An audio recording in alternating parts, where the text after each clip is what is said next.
Hello and welcome back. Tonight, our journey into the unexplained takes us to the intersection of history, science, and faith.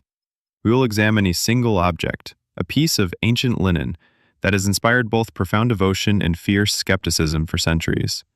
It is an artifact that some believe holds the divine image of God, and others believe is the most brilliant hoax ever perpetrated. This is not just a mystery of who, what, or when. It is a mystery of how. This is the definitive deep dive into the Shroud of Turin. Faith, forgery, or a miracle in linen. The modern story of the Shroud of Turin begins not in an ancient tomb, but in a dark room. The year is 1898. The shroud, a 14-foot-long, 3.5-foot-wide strip of herringbone linen cloth, had been housed in the Cathedral of St. John the Baptist in Turin, Italy for centuries. It was a revered, if obscure, relic, bearing the faint, sepia-toned image of the front and back of a naked, crucified man. That year, it was put on public display, and an amateur photographer named Secondo Pia was granted permission to take the first ever photographs of it. On the night of May 28, 1898, Pia was in his darkroom, developing the large, glass photographic plates. As he watched the image emerge in the developing solution, his hands began to tremble. Something was wrong. The image appearing on his negative plate was not the faint, ghostly negative he expected. Instead, what emerged from the chemicals was a stunningly detailed, lifelike, and positive portrait of a man's face. It was a face with a serene dignity, a flowing beard and long hair, marked by wounds and suffering. Pia was looking at a perfect photographic positive. It was a moment of profound shock and revelation. If the photographic negative was a positive image, it meant that the image on the shroud itself had the properties of a photographic negative, centuries before the invention of photography. The mystery of the Shroud of Turin had just exploded into the modern age. What exactly is the image on this cloth? It is a full-length depiction of the front and back of a man, his hands crossed over his groin, as if laid out for burial. The figure is tall, muscular, and bearded. The image itself is faint, monochromatic, and superficial, residing only on the topmost microfibers of the linen threads, without soaking through. It is also anatomically precise. It shows a man who has undergone a horrific physical ordeal, one that aligns with chilling precision to the accounts of crucifixion in the Roman era, and specifically to the gospel narratives of Jesus Christ's passion. The scalp shows dozens of small puncture wounds consistent with a crown, or more accurately, a cap of thorns. The face is swollen, with a bruised cheek and a possibly broken nose.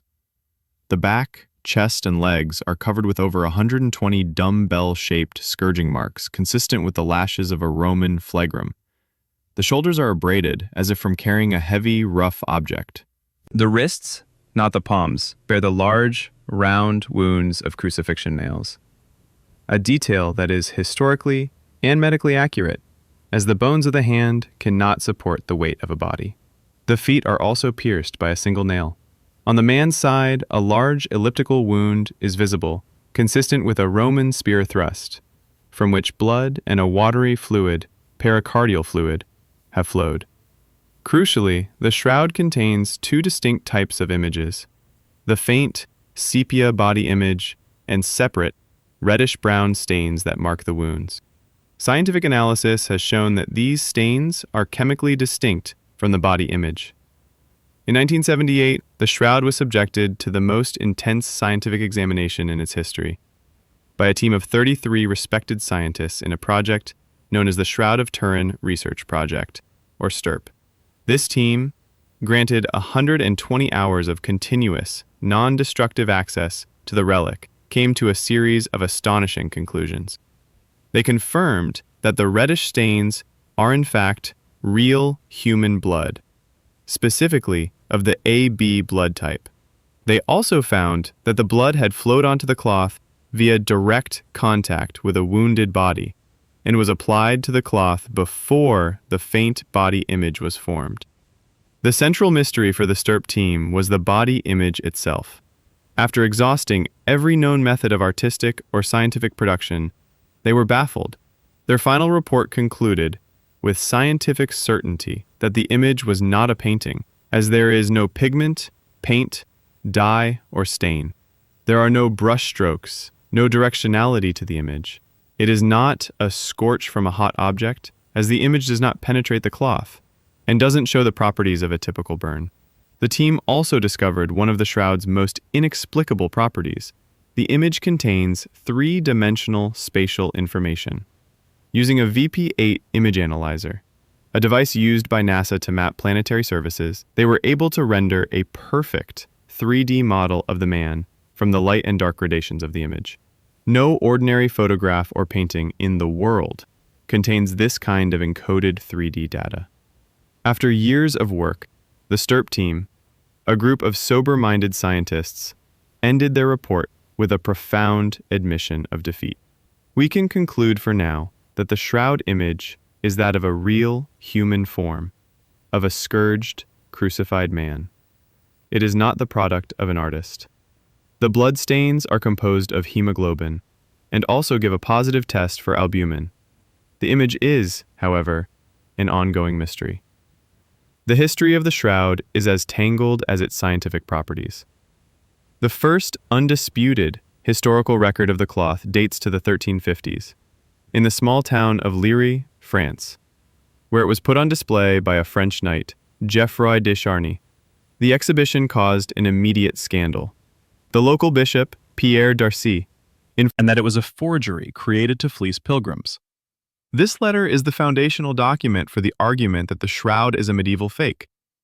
From the de Charny family, the shroud passed to the powerful House of Savoy in 1453. For the next 5 centuries, it was their most prized possession. In 1532, a devastating fire broke out in the chapel in Chambéry, France, where it was stored. The silver casket containing the folded cloth became superheated, and molten drops of silver burned through the layers of linen, leaving the iconic pattern of symmetrical scorch marks and water stains we see today. In 1578, the shroud was moved to its current home, the Cathedral of Turin in Italy. But what about the 1300 years before its appearance in France? This is the shroud's silent history, a trail of tantalizing but unproven clues. Many scholars believe the shroud is one and the same as another legendary relic, the Mandilion of Edessa, also known as the image of Edessa. The Mandilion was a holy cloth bearing a miraculous, not made by human hands, image of the face of Jesus. It was documented in Edessa, modern-day Turkey, from the 6th century until it was taken to Constantinople, the capital of the Byzantine Empire, in 944. It was displayed there until 1204, when the city was sacked by the Knights of the Fourth Crusade. After that, the Mandilion vanishes from history. It is in the 1350s, about 150 years later, that the shroud with its full-body image appears in the possession of the family of a French knight. The theory is that the Knights Templar, or another crusading knight, secretly brought the shroud back to Europe from Constantinople, keeping it hidden until it was safe to reveal. This brings us to the single greatest piece of evidence against the shroud's authenticity, the 1988 carbon-14 dating. 3 of the world's leading radiocarbon dating laboratories in Oxford, Zurich, and Arizona were given small samples of the shroud to independently determine its age. The results were announced with great fanfare. All 3 labs concluded, with 95% certainty, that the linen of the Shroud of Turin was manufactured between 1260 and 1390 AD. The verdict seemed absolute. The shroud was a fake, a brilliant and mysterious medieval forgery, just as Bishop Darcy's had claimed in the 14th century. For the scientific community and the world at large, the case was closed. But for proponents of the shroud's authenticity, the case was far from over. Almost immediately, the C14 dating came under intense scrutiny. Critics argued that the single sample provided to the labs was taken from the worst possible location, a corner of the cloth that was known to have been handled extensively over the centuries and, more importantly, had been expertly repaired by nuns after the 1532 fire. The theory of invisible reweaving suggests that the sample was a composite of original 1st century linen and newer 16th century cotton threads, hashed meta, which would have catastrophically skewed the radiocarbon date, making the cloth appear far younger than it really is. Other theories were proposed to challenge the date. Some scientists argued that the intense heat of the 1532 fire could have caused a bioplastic coating of bacteria and fungi on the cloth's fibers to fuse with the linen adding new carbon-14 isotopes and contaminating the sample.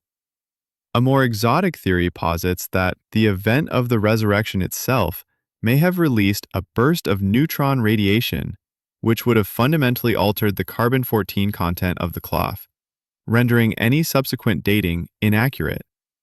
And so the mystery stands at a perfect impasse. It is an object of profound contradictions. On one hand, we have a scientifically verified radiocarbon date that places it firmly in the Middle Ages. On the other, we have a wealth of scientific data from the STURP team and others that cannot explain how the image was formed, even with modern technology. We have a body image that is a perfect photographic negative with unique 3D properties and bloodstains that are real blood.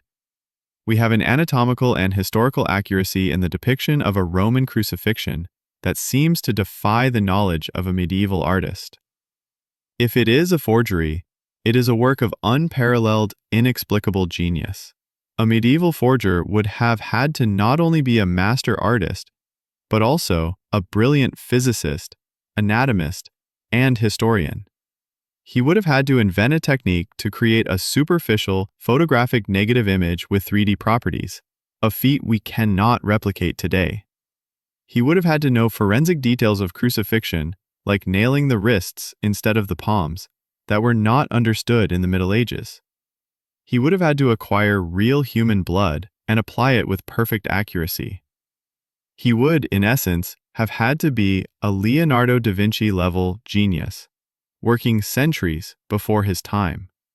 If it is authentic, it is the single most important archaeological object in the world. It is a silent physical witness to the central event of Christianity. The Shroud of Turin forces us to confront the boundaries of our own understanding. It is a mystery that cannot be easily dismissed or easily embraced. It challenges the skeptic to explain how the image was made, and it challenges the believer to explain the radiocarbon date. Whether it is a product of faith, forgery, or a phenomenon that lies beyond our current scientific grasp, the shroud remains a profound and compelling enigma, a ghostly image that asks of every generation the same haunting question: who is the man in the shroud?